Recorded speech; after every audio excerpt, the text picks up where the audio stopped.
High above the clouds, a young apprentice defies her mentor and climbs toward a forgotten truth. Elara, a Sky-Warden in training, makes a choice that will change everything. She places a foot on the first floating step of the whispering staircase, setting aside the firm guidance she was given. Her goal is to reach the legendary Aetherium Spire and restore the celestial harmonies that have begun to fade from the world. This quest is her one chance to prove her worth, but it comes with a great cost.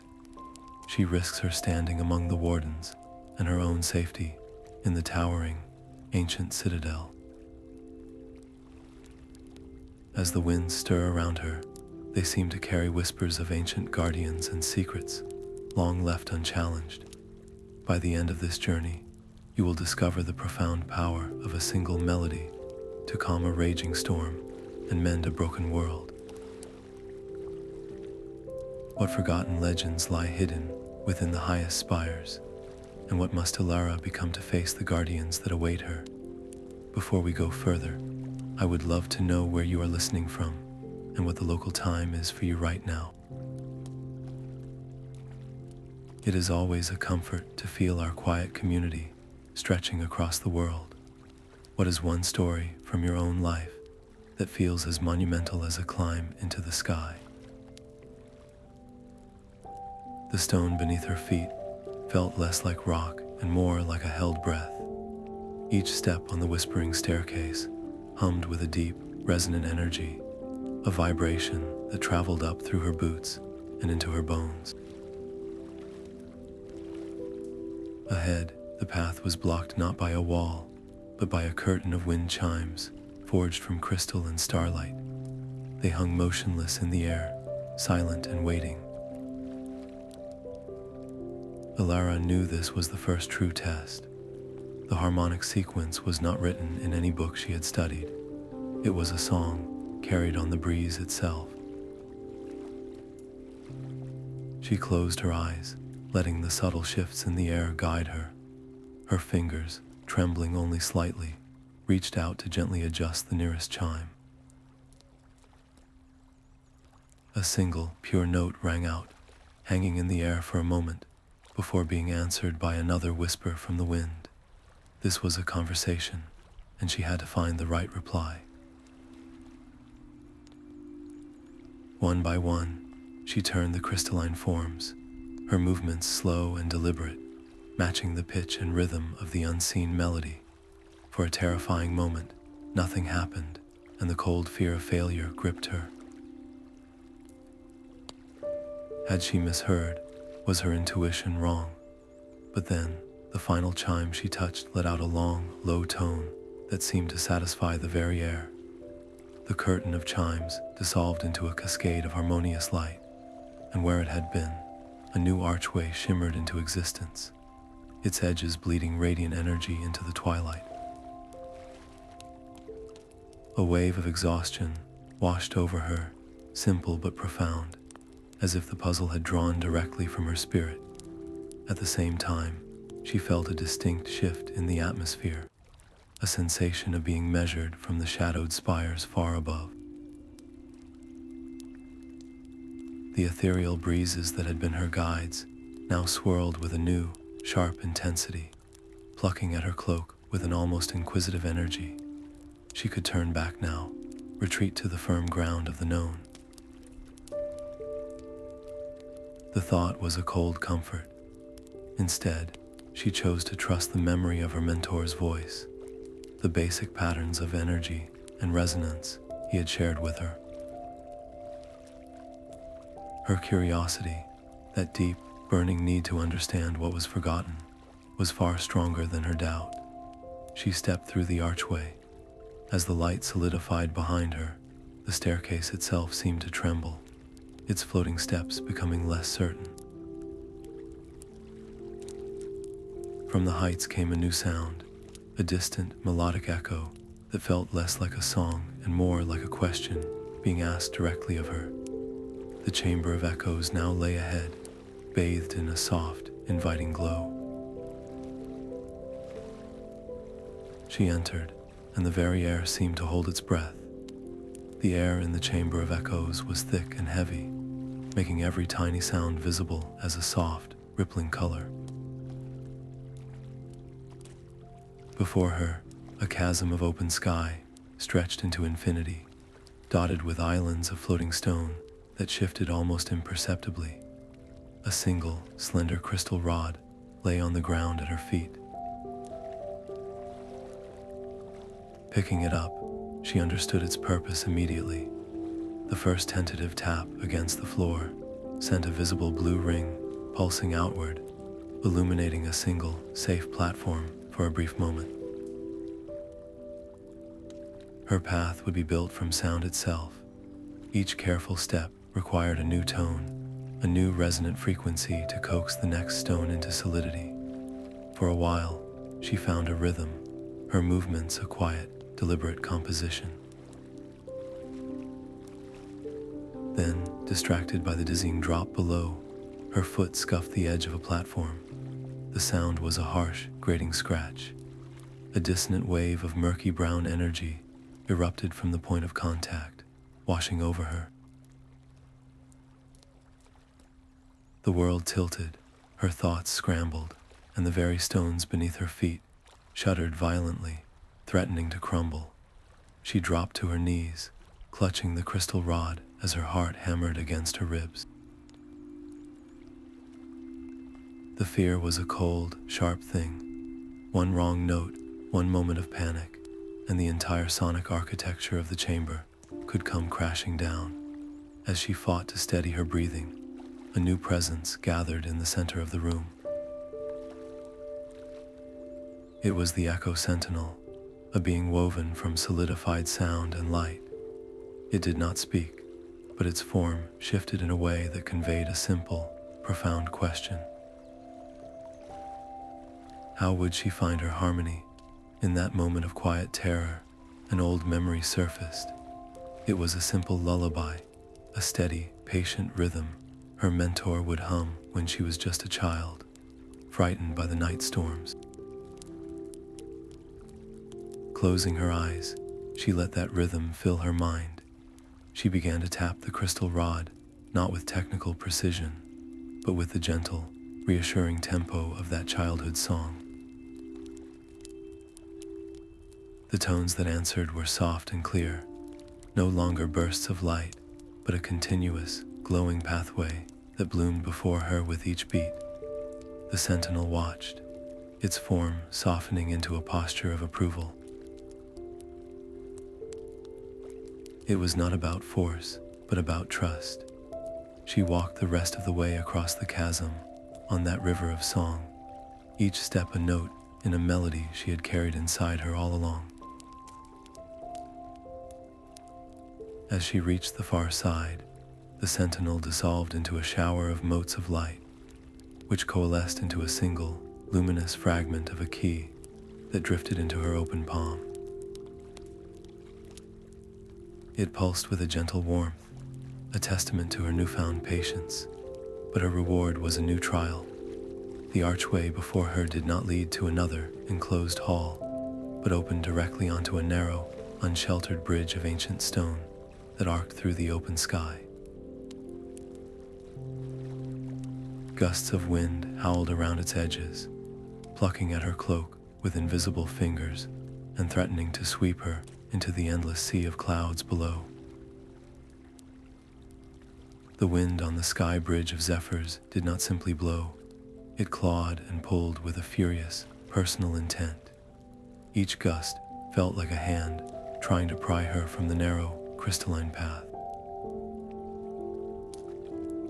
Elara pressed her body low, her fingers searching for purchase on the smooth, glass-like surface. Finding none, she knew she would have to create her own. Reaching into the swirling mist around her, she began to gather strands of cloud stuff, her hands moving with a focused rhythm she did not know she possessed. She wove the ethereal threads into shimmering tethers, anchoring them to the bridge itself, creating a series of temporary handholds that glowed with a soft, internal light. Progress was a matter of inches, a slow, deliberate dance against the open sky. She trusted the next tether with her weight, inching forward, then pausing to weave the next. For a moment, a fragile rhythm emerged. Then a gale, sharper and more vicious than the rest, shrieked across the span. It caught one of her primary tethers, and with a sound like tearing silk, the luminous cord snapped. Elara felt a sudden lurch as she was thrown sideways, her body sliding toward the edge. She flung her arms out, grappling for the bridge, her fingers scraping against the crystal as her legs dangled over an infinite drop. A cold and absolute feeling flooded her mind. The spectral wind spirits she had only sensed before now materialized from the tempest, swirling around her in a vortex of shimmering, airy forms. They did not attack, but observed, their presence a silent test of her spirit. In that moment of sheer intensity, the memory of her mentor's voice cut through the noise in her head. She remembered a simple, grounding melody, a hum tune used to calm restless breezes. Closing her eyes against the vertigo, she forced a breath into her lungs and began to hum. The notes were shaky at first, but they grew steadier, weaving into the chaos of the storm. The effect was not immediate, but gradual. The howling wind softened into a low sigh. The aggressive plucking at her cloak gentled into a curious tug. The wind spirits slowed their frantic dance, their forms becoming less agitated, their silent scrutiny shifting from challenge to consideration. The bridge itself seemed to respond, the violent shuddering subsiding into a stable, solid hum that matched her own. She had not commanded the storm, she had harmonized with it. Pulling herself back onto the path, she found the remaining tethers now pulsed in time with her melody, stronger than before. The spirits, now pacified, swirled ahead of her, not as adversaries, but as guides, smoothing the air before her until she reached the far end of the bridge. As she stepped onto the firm platform of the next citadel level, one of the spirits brushed against her ear, its voice a mere rustle of leaves. "You have passed the test of force," it seemed to say. But now comes the Keeper of Dreams, who tests the truth of the heart. The warning hung in the air as the spirits dissolved back into the atmosphere. Before her, an archway led not into a stone chamber, but into a tranquil, mist-filled garden where the very air shimmered and the lines of the world seemed to soften and bend. The Garden of Slumbering Myths was a place of impossible quiet. Mythic flora swayed in a slow, hypnotic dance, their petals holding dewdrops that gleamed like captured starlight. These were the Moonshadow Lilies, and Elara knew her next task was to gather 3 of their dewdrops without disturbing the profound stasis that held the garden in its dream. Her every movement became a meditation. She held her breath, her fingers moving with a slowness that felt like a different kind of time, gently coaxing the precious liquid into a small, crystalline vial. Each successful collection made the lily she touched glow with a soft, internal light, releasing a soothing fragrance that pushed back the clinging mist, carving a clear path forward. Yet with each drop she collected, the serene peace of the place wrapped more tightly around her will. It whispered to her of rest, of letting go of her burdens, and simply staying in this beautiful, timeless place. The temptation to lay down her quest was a physical weight, a warm, inviting blanket promising an end to all struggle. Just as she collected the 3rd dewdrop, the air behind her shimmered. The Keeper of Dreams emerged from the coalescing mist, a being whose form shifted from a wise, ancient tree to a graceful, starlit feline, its eyes holding the depth of forgotten stories. It was benevolent, but its presence was formidable, a test not of strength, but of intent. The garden's enchanting peace was its gift, and Elara felt its pull more strongly than any gale on the bridge. She could fight, or she could flee, but a deeper wisdom stirred within her. This was a place of reverence, not conquest. Making a choice that felt both instinctive and profound, she uncorked her vial and carefully let one of the precious dewdrops fall back onto the nearest lily. It was an offering, a gesture of respect for the magic she had borrowed. The keeper's shifting form stilled, its starlit gaze softening into something akin to approval. It had not sought a conqueror, but a custodian.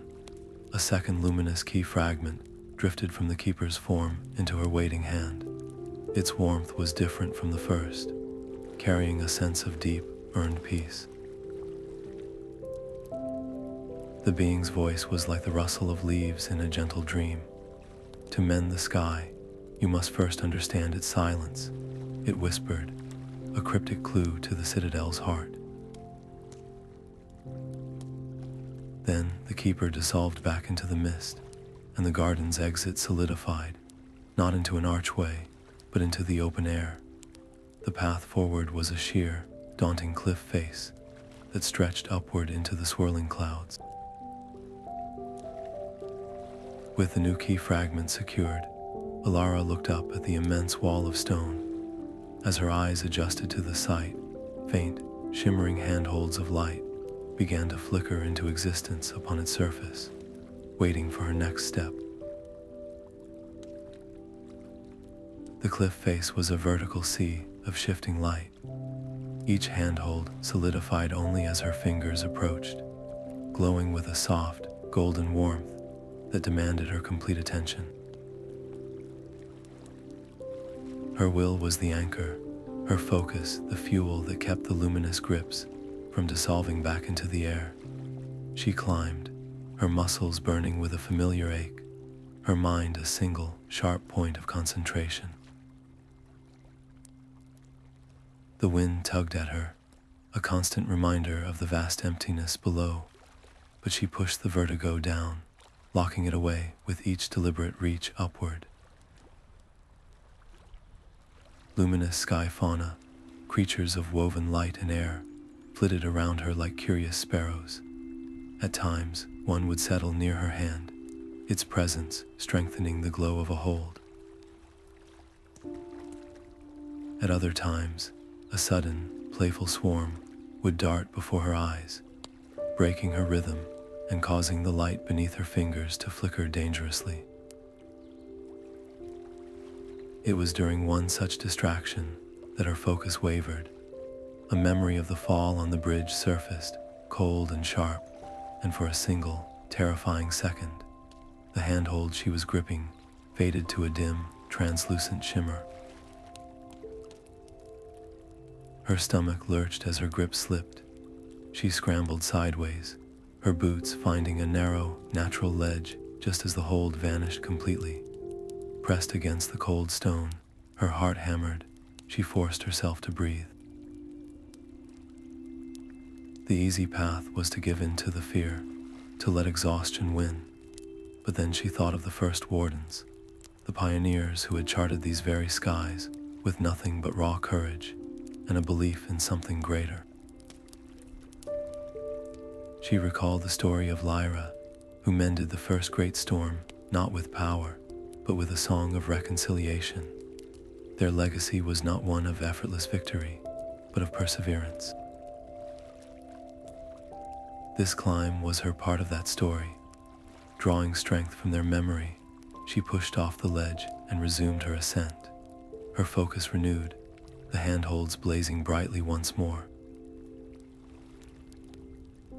Finally, the top seemed within reach, a lip of solid rock just a dozen feet above. But as she stretched a hand toward it, her fingers met not a new grip, but but a surface of impossibly smooth, polished obsidian. It was a mirror-like wall, offering no purchase, no flaw to exploit. Her heart sank. After all that effort, the final barrier was utterly unclimbable. She clung there, scanning the seamless surface for any crack, any hidden trigger, her mind racing for a solution she did not have. Just as uncertainty began to cloud the edges of her determination, a sound cut through the wind, clear and distinct. It was a familiar, melodic call, a 3-note sequence her mentor used to signal the end of a training session. It echoed from somewhere above the smooth wall, a sound that was both a comfort and a profound mystery. The familiar 3-note call hung in the air, a lifeline of sound. Elara looked up, her eyes straining against the glare of the polished obsidian. There, on a ledge just above the impossible wall, stood Kaelen. His face was etched with a complex mix of sternness and profound relief. He did not scold her. Instead, he closed his eyes and began a low, resonant chant, a harmonic sequence they had practiced together 1,000 times in the training courtyards far below. As his voice intertwined with the thin, high air, the smooth surface of the cliff began to shimmer. From the unyielding stone, luminous vines sprouted, weaving themselves into a strong, living ladder of golden light that coiled down to her waiting hands. She climbed the final distance, the vines firm and warm beneath her grasp, and pulled herself onto the solid summit beside him. For a long moment, they simply stood in the wind, the unspoken words between them heavier than the mountain itself. "Thank you," she finally said, her voice quiet but steady. "I had to try." "I know," Kaelen replied, his own voice thick with an emotion she could not quite name.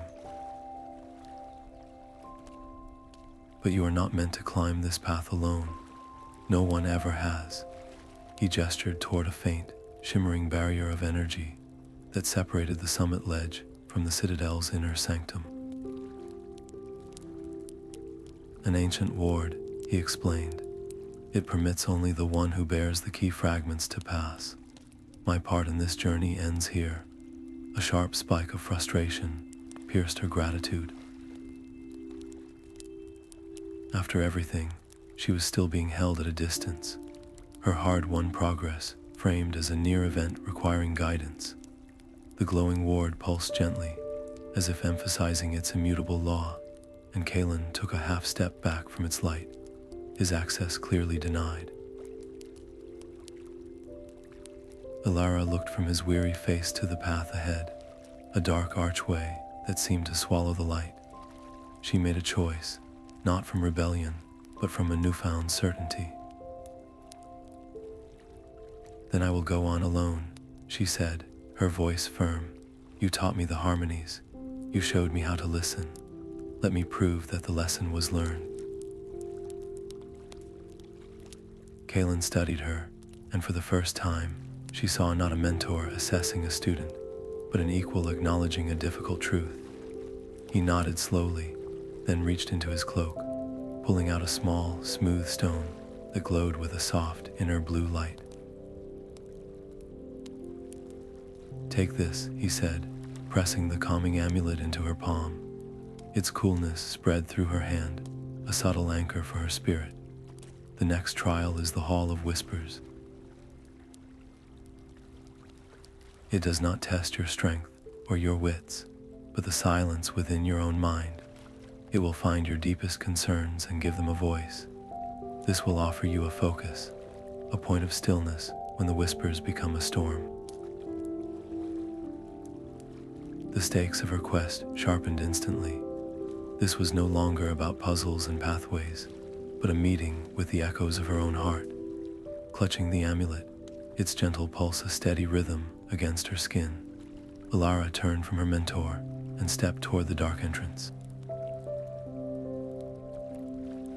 The silence that greeted her was not an absence of sound, but a presence, thick and waiting, as she crossed the threshold into the hall.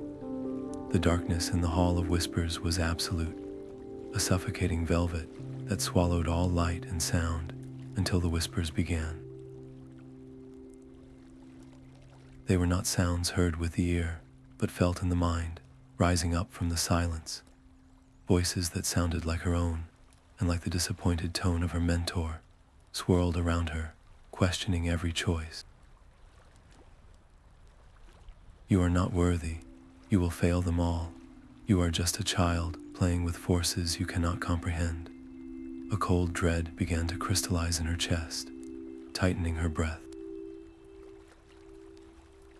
Remembering the amulet, she uncurled her fingers from around it.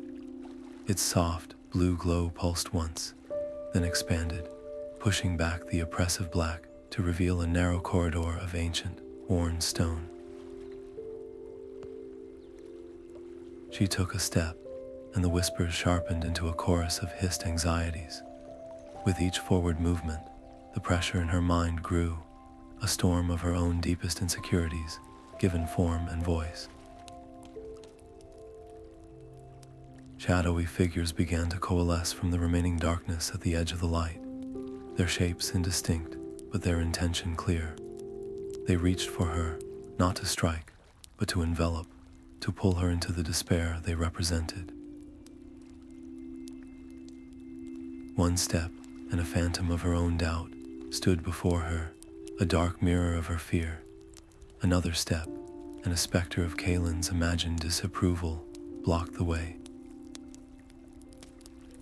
Her heart hammered, her composure fraying at the edges as the amulet's light flickered under the psychic assault. She could feel the shadows feeding on her uncertainty, growing bolder, their forms solidifying. In that moment of near surrender, she made a choice. She stopped retreating inwardly and planted her feet. Lifting her chin, she spoke aloud into the cacophony, her voice a fragile but clear note in the dissonance. My purpose is to restore the harmony. My will is my own. I am worthy of this path. The words were a simple affirmation, but they carried the weight of her entire journey. The effect was immediate. The advancing shadows recoiled as if struck, their forms wavering and becoming translucent. The amulet in her hand blazed with a renewed, steady radiance, its light now carving a firm and certain path through the gloom. The whispers did not cease, but they lost their power, becoming a distant, fading echo. She walked forward with newfound conviction, the light a shield around her. At the hall's end, a pedestal held the final luminous key fragment, pulsing with a gentle, inviting light. But as her fingers closed around it, a deep, resonant tremor ran through the entire chamber. The stone beneath her feet groaned, and the whispers coalesced into a single, vast sigh that seemed to come from the citadel's very foundations. It was not a sound of anger, but of awakening, as if something ancient and watchful had just opened its eyes. Before the echoes of the tremor could fade, a section of the wall, previously seamless, slid away with a whisper of stone on stone. Beyond it, the air was alive with the soft rustle of feathers and the clean, cold scent of the upper atmosphere.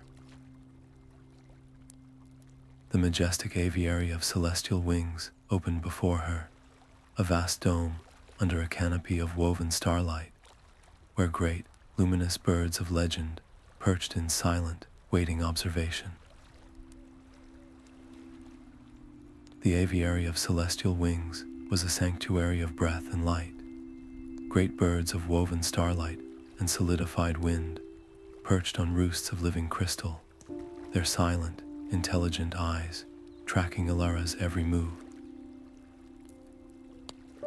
In the center of the vast dome, the elder Sky Griffin stood, its form a breathtaking tapestry of eagle and lion, feathers gleaming with the light of a distant dawn.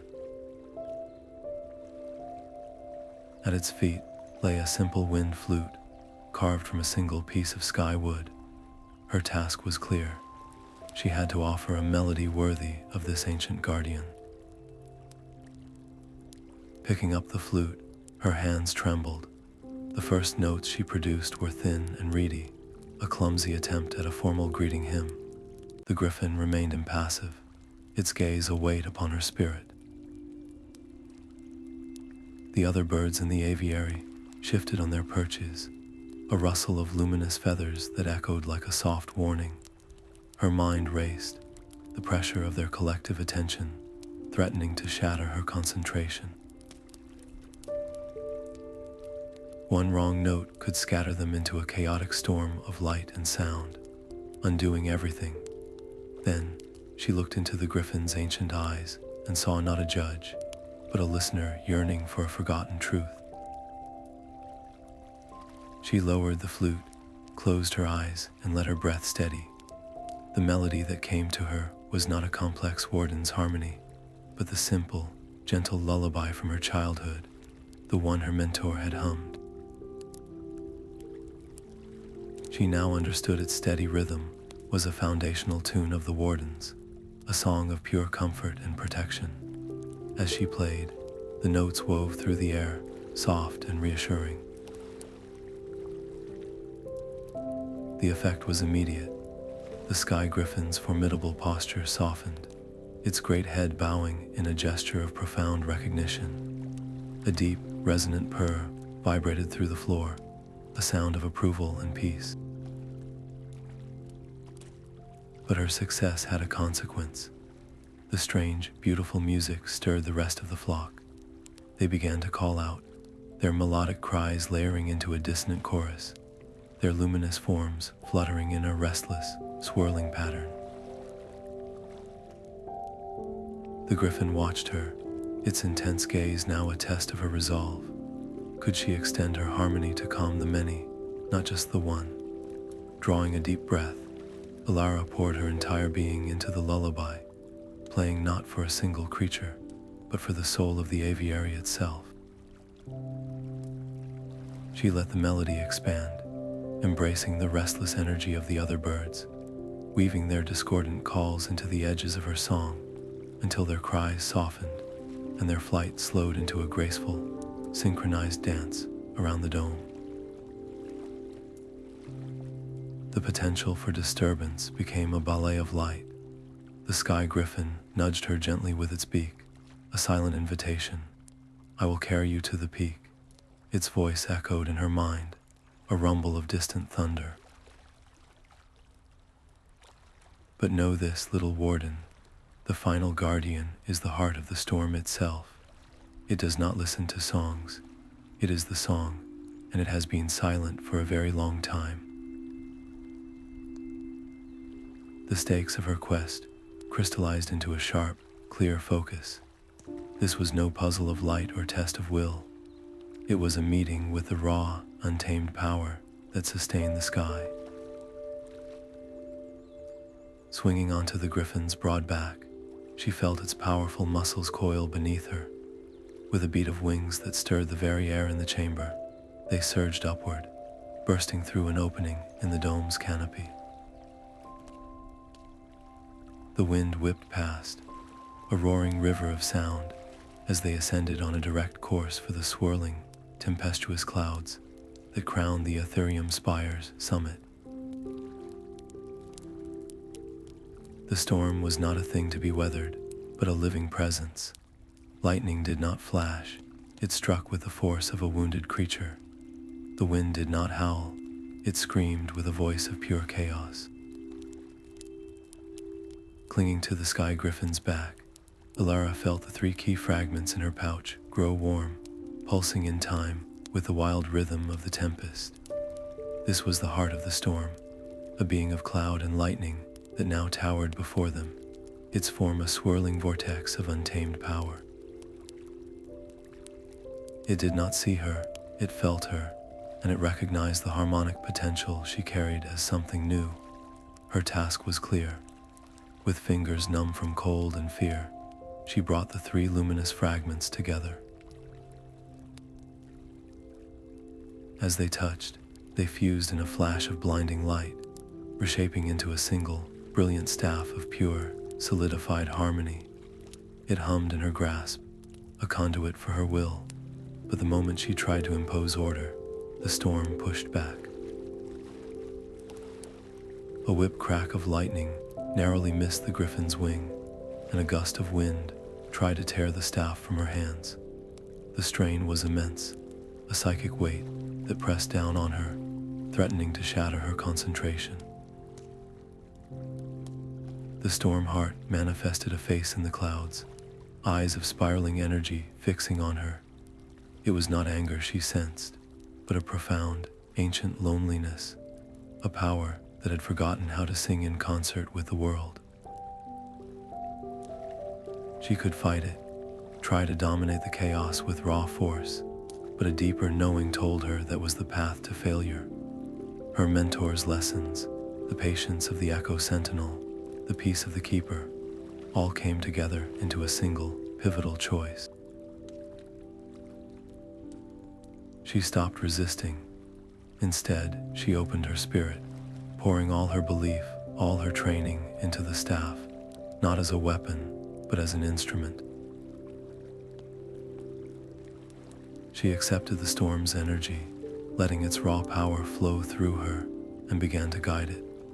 She did not command the lightning, she invited it to dance.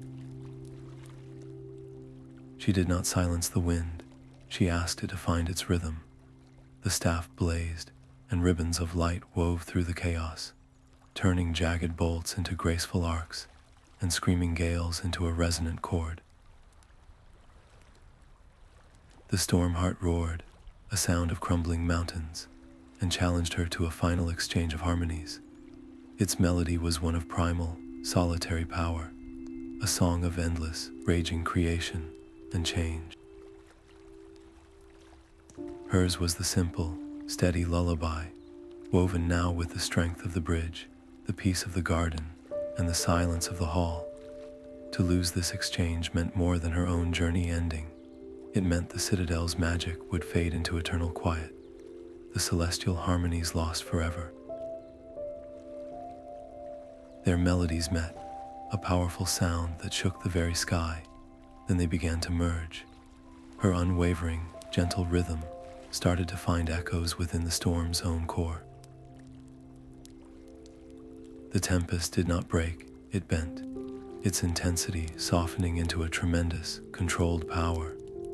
The swirling clouds stilled, and a path of impossibly calm air opened before her, leading directly to the innermost sanctum of the Aetherium Spire.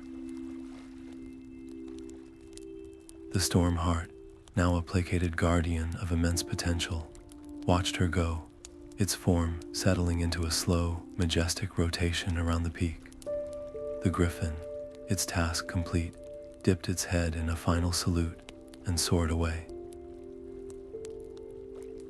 Elara stood alone at the entrance to the sanctum, the quiet after the storm feeling louder than the thunder itself. Silence held a different quality here. The sanctum was a sphere of pure, calm air, its walls made of solidified light, and at its heart floated the Aetherium Crystal.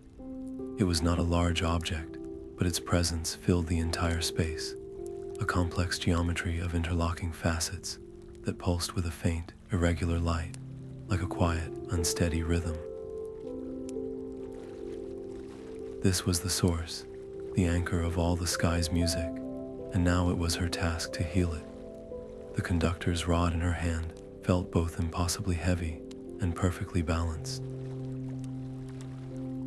She knew what she had to do, not from a book, but from a deep, instinctual place within her. The rod was not a tool for command, but for connection. She reached out, its tip not quite touching the crystal's surface, and began to guide the dissonant frequencies back toward their ancient, intended songs. A soft, clear tone rang out as she found the first correct resonance. A single facet of the crystal flared with a steady, golden light, then another and another as she worked her way through the complex harmonic sequence. With each attuned facet, a wave of calming energy rippled out from the sanctum, flowing through the stone of the citadel and down toward the world below. She could feel the very structure of the Sky Citadel ease in relief, its tremors stilling, its foundations settling into a peace they had not known for a long time. Yet the process demanded everything from her. Her focus had to be absolute, her will a single, unwavering point of light in the vastness of the task. This was the final moment, not against a monster, but against the last vestiges of her own self. She had to surrender her individual desire for recognition, her personal journey, and become a perfect vessel for the harmony she was restoring. Just as the crystal's light began to stabilize, a remnant of the storm heart's wild essence brushed against the sanctum. It was a whisper of the old chaos, a dissonant chord that threatened to unravel the delicate work. The crystal flickered, and for a single second, Elara felt the entire structure of her attunement waver. She could fight the intrusion, impose her will upon it, but she knew that would only feed the dissonance. Instead, she made a choice that felt like both an ending and a beginning. She stopped trying to conduct and simply began to hum. It was the first melody she had ever learned as an apprentice, the simple, grounding tune her mentor had used to calm her fears. She hummed it now, pouring into it not just memory, but all her hopes for the citadel, her respect for its guardians, and her own hard-won peace. Her voice, small and human, wove around the crystal's light. The dissonance from the storm heart hesitated, then stilled, listening. Her humble melody did not fight the crystal's grand song. It synchronized with it perfectly, becoming the final, missing note in a symphony of restoration. The Aetherium Crystal blazed with a brilliance that was both light and sound, a silent chord that resonated through every stone and every soul connected to the sky. The last echo of the storm heart did not roar in defeat. It sighed in release, its essence dissolving into a gentle, nurturing breeze that would now forever circle the spire. A profound transformation settled within Elara. She was still herself, yet she was also irrevocably part of something vast and eternal. The crystal's enduring light did not fade, but enveloped her in a warm, silent embrace that felt like the citadel's own gratitude. Her journey had reached its culmination, not in a battle won, but in a song completed. As she stood bathed in the steady glow, she understood that her true purpose was only just beginning. The sky itself felt different beneath the griffin's wings, a placid sea of twilight where once a tempest had raged. Elara's descent was a serene glide past the citadel's spires, no longer a trial, but a homecoming. The wind spirits she passed did not test her, but bowed in shimmering arcs of respect, their forms flowing like gentle rivers of air. The Echo-Sentinel stood vigil on a high balcony, its form a steady, harmonious light, offering a silent nod of acknowledgement as she flew by. Every path she had once struggled across now lay open and stable, the very stones humming with the quiet, restored music of the spheres. The griffin touched down with a feather's grace in the central courtyard, its great head turning to nudge her gently before leaping back into the sky, a silent partner returning to its watch. A quiet assembly of Sky-Wardens had gathered, Kaelen at their forefront. His stern expression had softened into something profound, a mix of pride and deep relief. All eyes were on Elara, their gazes holding not just curiosity, but a newfound respect. She felt the weight of their expectation, a quiet tension between the confidence humming in her veins and the humble role she was expected to resume. She was no longer just an apprentice, yet the mantle of a full warden felt both immense and strangely distant. As the community watched, eager for the tale of the spire, she made a choice. She did not launch into a grand story of her solitary triumph. Instead, she spoke of the Echo-Sentinel's lesson in patience, of the Keeper of Dreams' gift of peace, and of the Storm Heart's ancient solitude. She gave credit to the Guardians and the very magic of the Citadel itself, her voice steady as she wove a narrative not of a hero, but of a student who had listened and learned. It was an act of unity, a demonstration that her spirit was now in harmony with the Citadel's own. The final, tangible stakes of her quest were resolved. The celestial harmonies were secure, the skies calm for generations to come. Yet in that moment of collective celebration, Elara felt the true weight of her journey settle upon her. Her responsibility was not diminished by her success. It had grown. She was now a living bridge between the Wardens and the ancient powers they served. As the others began to share stories of their own, their voices a comforting murmur in the evening air, Elara's gaze drifted upward. The first stars were piercing the deep blue veil of twilight, their light clear and steady. She did not just see cold, distant points of light, but felt a connection to them, as if each one was a note in the vast, silent song she now helped to maintain. She had not simply returned from a quest. She had stepped into the very legends she had once only dreamed of.